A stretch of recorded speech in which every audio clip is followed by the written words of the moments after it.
গ্রন্থ সমালোচনা ১৩। এটি একটি ঐতিহাসিক প্রেক্ষাপট নির্ভর গ্রন্থ সমালোচনা। ওঙ্কার গ্রন্থের সমালোচনা লিখুন, অথবা ৬৯-এর গণ অভ্যুত্থানের প্রেক্ষাপটে রচিত একটি গ্রন্থের সমালোচনা লিখুন। সমাজ সচেতন, জীবনধর্মী, সমকাল ও রাজনীতি সচেতন সাহিত্যিক সমালোচক আহমদ ছফা। বাংলা সাহিত্যের ইতিহাসে তার স্থান অদ্বিতীয়, অনন্য। তিনি সব কিছুকে দেখতেন খালি চোখে, কিন্তু তার বর্ণনা দিতেন চশমা পরিহিত চোখে। তাই তার বর্ণনায় আবেগের স্থান হয়েছে ক্ষীণ, আর রূপক ও প্রতীকের আড়ালে বাস্তবের বর্ণনা এসেছে ঝর্ণাধারার মতো। আহমদ ছফার ওঙ্কার একটি প্রতীকধর্মী উপন্যাস, আকৃতিতে না হলেও প্রকৃতিতে। কাহিনীর বিস্তারিতে নেই, কিন্তু আছে প্রতীকের ব্যঞ্জনায় বাস্তবের অতল গভীরকে স্পর্শ করার অনাবিল স্বাদ। স্মৃতিচারণের ভঙ্গিতে লেখা এই আত্মজৈবনিক ধরনের রচনাটিতে তিনি কয়েকটি প্রতীক চরিত্রের মাধ্যমে সমাজ ও যুগের বিবর্তনকে ভাষা দিয়েছেন। সমকালীন জীবনের পটভূমিকায় রাজনৈতিক জাগরণের আলেখ্য ফুটিয়ে তুলেছেন। ৬৯-এর স্বাধিকার আন্দোলন ও স্বাধীনতার আকাঙ্ক্ষাকে দিয়েছেন প্রতীক রূপ। প্রতীকের আশ্রয়ে বৃহত্তর ও গভীরতর ব্যঞ্জনা দিতে চেয়েছেন বলেই লেখক সামাজিক রাজনৈতিক পটভূমি বিধৃত করেছেন অনেকটা পরোক্ষ রীতিতে। এই উপন্যাসের নায়ক অর্থাৎ কাহিনীর কথকের পিতা এক আভিজাত্য গর্বী, অহংকারী ও প্রাচীনপন্থী ক্ষয়িষ্ণু জমিদার। উত্তরাধিকার সূত্রে তিনি অর্জন করেছেন ভূসম্পত্তি। তার এক সময়ের পরামর্শদাতা কূটকৌশলী আবু নসর মুখতারের ষড়যন্ত্রে অবশেষে ভিটেমাটি হারিয়ে এক করুণ অবস্থায় নিঃস্বভাবে মারা যান। এই রচনার নায়কের পিতা শুধু একজন ক্ষয়িষ্ণু জমিদারের প্রতীক নন, তিনি পুরনো মূল্যবোধেরও প্রতীক, অর্থাৎ প্রাচীনের অহংকারে, আভিজাত্য বোধে এবং সংস্কারের আগলে যারা বন্দী, তিনি তাদেরই প্রতিনিধি। তিনি তাদেরই একজন যারা সমাজ ও যুগের পরিবর্তন মেনে নিতে চান না, বংশগৌরবের জাবর কাটেন। অন্যপক্ষে এই কাহিনীর অন্যতম প্রধান চরিত্র আবু নসর মুখতারও সেই সুযোগ সন্ধানী সুচতুর ব্যক্তিদেরই একজন, যারা ছলে বলে কৌশলে অন্যের সম্পদ গ্রাস করে, রাজনৈতিক ক্ষমতাধরদের আনুকূল্যে ওঠে যায় বিত্তবানদের সারিতে। এই কাহিনীর নায়ক যুগ সচেতন ও প্রগতিপন্থী, তাই তার মনে জন্ম নেয় আভিজাত্য গর্বী সামন্ত মানসিকতার ধারক পিতার প্রতি ঘৃণা, শ্বশুরের প্রতি ধিক্কার এবং মানসিক এবং নিজের জন্য করুণা। আইয়ুব আমলে উঠতি বর্জুয়া এই মুক্তারের মেয়েকে জীবন সঙ্গিনী রূপে বরণ করে নায়ক সম্পদ ও স্বাচ্ছন্দ্য পায় বটে, কিন্তু তার মন হাহাকার করে মরে স্ত্রীর অন্তর্নিশ্চিত মুখের কথা, অর্থাৎ তার হৃদয়ের ভাষা শোনার জন্য। অফিসের সহকর্মী নিপেনের মুখে তার সদ্য বিয়ে করা বইয়ের কথা বলার নানা ভঙ্গির গল্প শুনে এই আকাঙ্ক্ষা আরও প্রবল হয়। বোবা মনেও আত্মপ্রকাশের আকুতি, মনের কথা খুলে বলার আকাঙ্ক্ষা জেগে ওঠে। স্বামীকে সন্তুষ্ট করে নিবিড়ভাবে পাওয়ার জন্যই এই আকুতি। বাকহীন অবস্থায় স্বামী স্ত্রী উভয়ই কথার কাঙাল, সুরের পিয়াসী। তাই কাহিনীর কথক অর্থাৎ নায়কের বোনের সঙ্গীত ও সুসাধনা তার বোবা স্ত্রীর মনেও সুরের আগুন জ্বালিয়ে দেয়। সেও গোপনে গান শিখতে শুরু করে, প্রাণপণ সাধনায় আত্মনিবেদিত হয়। একদিকে নায়কের পারিবারিক জীবনের এই কাহিনী, অন্যদিকে দেশের রাজনৈতিক পরিবর্তন ও গণজাগরণের চিত্র। আইয়ুব শাহীর বিরুদ্ধে তখন শুরু হয়ে গেছে ৬৯-এর প্রবল গণ আন্দোলন। রাজপথে, মিছিলে, স্লোগানে ফেটে পড়ছে লাখ লাখ মানুষ। পথে ঘাটে মানুষ, কেবল মানুষ। চন্দ্রকোটালে জোয়ারের জলের মতো বইছে মানুষ। বাংলাদেশের রাস্তাগুলো যেন নদী হয়ে গেছে। তাদের চোখে আগুন, বুকে জ্বালা, কণ্ঠে আওয়াজ, হাতে লাঠি। শেখ মুজিব জেলে, আগরতলা মামলার বিচার চলছে। এখানে ওখানে বোমা ফুটছে, মিটিং চলছে, ঝাঁকে ঝাঁকে মিছিল বেরিয়ে আসে, গুলি চলে, লাল তাজা খুনে শহরের রাজপথ রঞ্জিত হয়।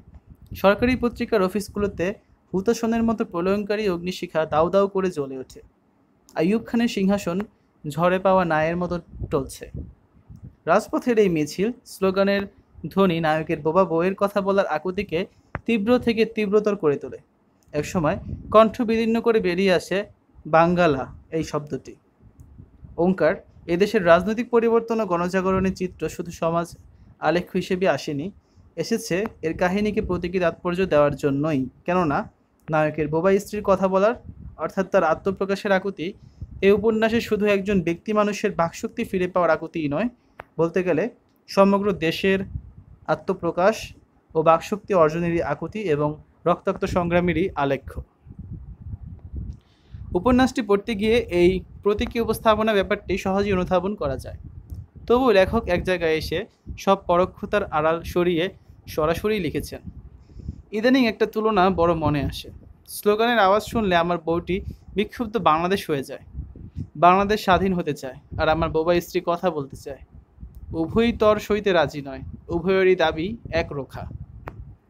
ঔপন্যাসিকের এই সরাসরি বক্তব্য এবং তুলনার কোনো প্রয়োজন ছিল না, কেননা এই বোবা বউটি যে বাংলাদেশের বোবা বেদনা এবং স্বাধীন সত্তার আত্মপ্রকাশের আকুতির প্রতীক, তা সমাপ্তির দিকে আরও স্পষ্ট রূপ নিয়েছে। সমস্ত বাংলাদেশের শিরা উপশিরায় এই প্রসব বেদনা ছড়িয়ে পড়েছে। মানুষের বুকফোটা চিৎকারে ধ্বনিত হচ্ছে নবজন্মের আকুতি। পরিষ্কারভাবে উচ্চারণ করল, এই আনন্দ কোথায় রাখি? বোবা কণ্ঠ একটা স্বর প্রসব করেছে। তার মুখ আচানক বোবা বউ জানালার সমান লাফিয়ে বাঙ্গালা শব্দটি অত্যন্ত গলগল রক্ত বেরিয়ে আসে, তারপর মেঝের সংজ্ঞা হারিয়ে পড়ে থাকে। ভেতরে কি একটা বোধহয় ছিঁড়ে গেছে। আমি মেঝের ছোপ ছোপ টাটকা লাল রক্তের দিকে তাকাই, অচেতন বউটির দিকে তাকাই। মন ফুরিয়ে একটা প্রশ্ন আসে, কোন রক্ত বেশি লাল, শহীদ আসাদের না আমার বউয়ের? পারিবারিক কাহিনী হলেও এভাবে আহমদ ছফা সামাজিক রাজনৈতিক তাৎপর্যকে এই রচনায় ব্যঞ্জিত করে তুলেছেন। কিন্তু নিছক অতীত বর্ণনা, সামাজিক রাজনৈতিক জাগরণের বহিরাঙ্গিক চিত্রায়ন লেখকের উদ্দেশ্য নয়। তাই ঐতিহাসিক, সামাজিক এবং রাজনৈতিক আলেখ্যের ব্যাপকতর বিস্তৃততর কোনো পটভূমি এই উপন্যাসে উপস্থাপন করা হয়নি। প্রতীকী ও রূপক তাৎপর্যে অনেকটা সংহত ও ধীরবদ্ধ রূপে লেখক সামাজিক ও রাজনৈতিক পরিবর্তন এবং গণমানুষের মুক্তির আকাঙ্ক্ষাকে রূপায়িত করেছেন। কাহিনী, চরিত্র ও বক্তব্যের প্রতীকী উপস্থাপনা ছাড়াও এই উপন্যাসে আহমদ ছফার দক্ষতা প্রকাশ পেয়েছে পরিবেশ সৃষ্টি, চরিত্র চিত্রণ এবং ঘটনার আকর্ষণীয় ও সংহত বর্ণনায়।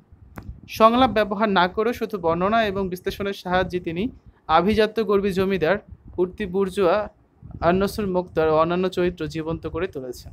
তাদের করুণ পরিণতিকে ভাষা দিয়েছেন। বোবা, বইয়ের বেদনা, নায়কের নিজস্ব নানা অনুভূতি ও মনস্তাপ, আত্মধিক্কার, দাম্পত্য জীবনের চিত্র প্রকাশ পেয়েছে।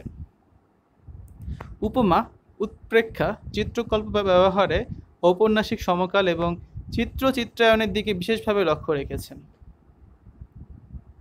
সহায়হীন মাতাল রাতের অন্ধকারে ঘরের বইয়ের গঞ্জনা সইতে না পেরে যেমন সুরিখানায় সান্ত্বনার সন্ধানে যায়, তেমনি চারপাশে পরাক্রান্ত পৃথিবীর প্রবল তিরস্কারে বাবাকে তার সৃষ্টিকর্তার কাছে পাঠাতো। উত্তম পুরুষের জবানিতে কাহিনীটি বর্ণনার ফলে মাঝে মাঝে ফ্ল্যাশ ফরওয়ার্ড রীতি থেকে ফ্ল্যাশব্যাক রীতিও ব্যবহার করেছেন। রূপক ও প্রতীক এই উপন্যাসের প্রাণস্বরূপ। আহমেদ ছফার ভাষা খুব সুমিত, সুবিন্যস্ত কিংবা একেবারে নিখুঁত নয়। কোথাও কোথাও শব্দ ব্যবহারে, বাক্য গঠনে অসতর্কতাও চোখে পড়ে। এক ধরনের দ্রুতলয়তা এবং অতি কথন প্রিয়তাও কিছুটা ক্লান্তিকর মনে হয়। প্রতীকী উপস্থাপনার জন্যই হয়তো এই রচনার এমন স্বল্প পরিসর, মাত্র ৩৮ পৃষ্ঠায় একটি তাৎপর্যবহ ও ব্যঞ্জনাধর্মী কাহিনীর উপস্থাপন। মনে হয় একটি মহাকাব্যের বিষয়কে যেন সনেটে বেঁধে দেওয়ার চেষ্টা করা হয়েছে এ গ্রন্থে।